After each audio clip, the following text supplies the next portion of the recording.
Hey gang, Kevin here, Life22. Took a little bit of a break. Had to go run out and get some heat on for some people. So we left off Ward 2 races, and now we're on the Ward 4, which is going to be a little controversial, a little hectic down here in my old stat and grounds. So part of what we got is I recommend, if you want to know about the candidates, you can read the paper. This one's from last Saturday, the 23rd. What the paper tells you is it gives you a little bit of information based on the questions that they're asking the two candidates. It was a four-man race, four-person race. As I've mentioned in the past, I hate the term alderperson because it's not written that way.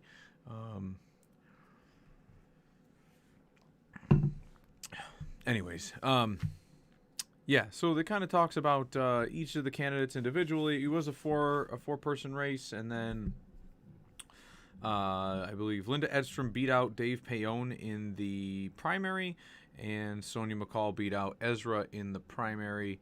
And so, let's see here. Then they ended up getting Ezra still on as an independent, and he was not available for comment, so you won't know much about Ezra. He was supposed to come on the show, and we're going to continue to have Ezra on the show. Me and Ezra get along. We just don't see eye to eye on a lot of topics, so which is fine. At least we have the conversation, right? And that's actually really the most important thing. What we don't get is we don't have. So let's start with the Republican candidate, Linda Edstrom. Me and her don't get along on a lot of topics either, even though we're both Republicans. She ends up. Me and her get into some arguments here and there. But obviously she's a Republican candidate. She served on the council before, so she has that experience. And then getting into Sonia McCall. I don't really know Sonia, but what she does is, or Sonia, and Sonia, what she does is I've seen actually more of her interviews than anybody else that's running in Ward 4. And Sonia seems to call me out without calling me out on a lot of her interviews. Well, the last person that was there just did a horse shit job. Like, excuse me? According to this paper, everything that you say you've talked to people about are stuff that I've solved or put huge dents in that nobody wanted to touch for decades. How about, rental properties being abhorrent in their condition? Oh, wait a minute. Who put in the rental inspection law, which actually caused a whole bunch of them to get fixed and actually held certain landlords that don't keep theirs to a decent standard, and they end up being like firebugs, fire traps. We actually making huge ground on them because of the legislation that I brought forth. Oh, yeah. So anyways, and then when you read any of these from the paper, though, any of the candidates, I didn't get a chance to read Ward 6 yet, but the Ward 4 is just so. If elected, what would your number one priority over the next 2 years be that you'd like to address? Oh, my number one priority is bring high-paying jobs to Olean.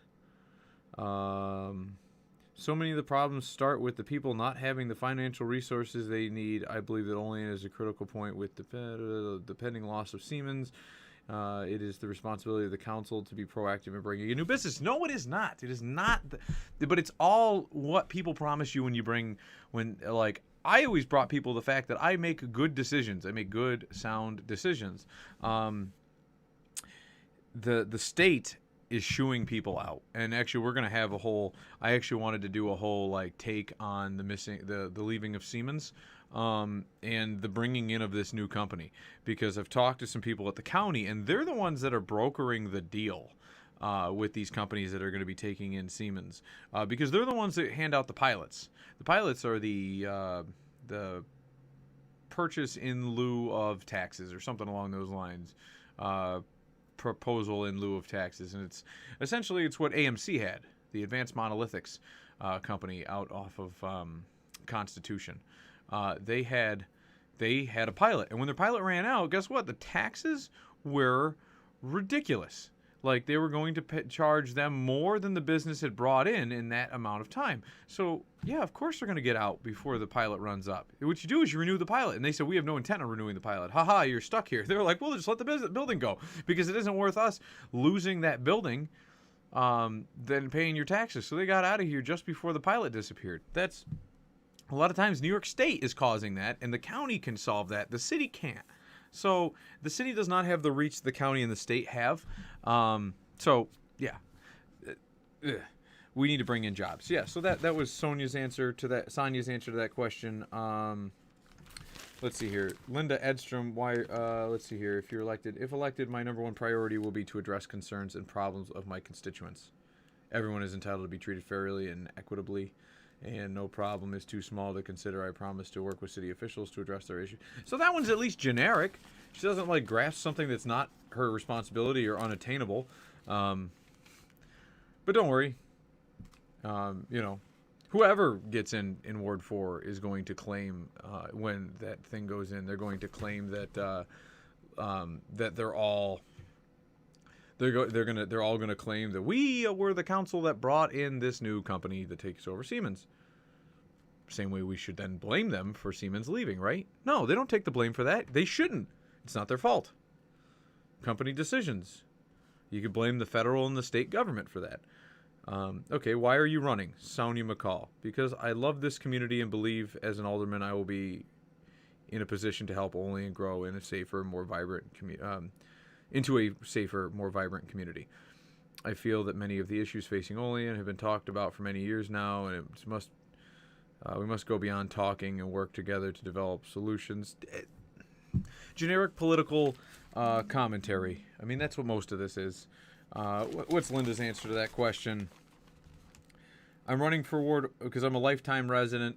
I know that it is still a great place to live and want Olean to continue on track. I have been an alderman for 5 years. I have 5 years of experience being an alderman. I will bring the common council.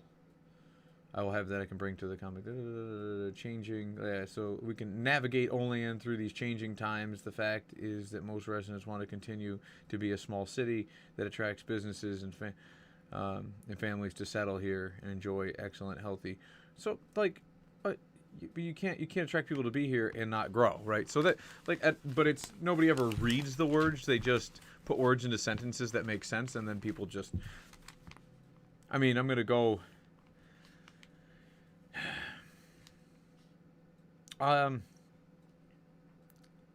Yeah. So from what I also gathered from the interviews with Sonia is that she, I love her husband. I think everybody loves her husband. I've never personally met Sonia, but she has no qualms about saying that I did nothing for 5 years, and that I just made a mockery of the situation. It's my style and sense of humor, a little harsh, yeah, probably. But did I make a mockery of it? No. No, I stood up for people. And the problem is when you stand up for people and you stand up for things that need to be done, you're throwing yourself out there, and then people try to crucify you. And if a elected official gets crucified, they must be doing a bad job. No, how about it's called standing up for people? So when you start standing up for people, the same way that she says in the interviews that she's done, she's standing up for the all the woke talking points, the marginalized communities and stuff like that. Listen, we don't have those problems in Olean, New York, and if we do, they're very minuscule.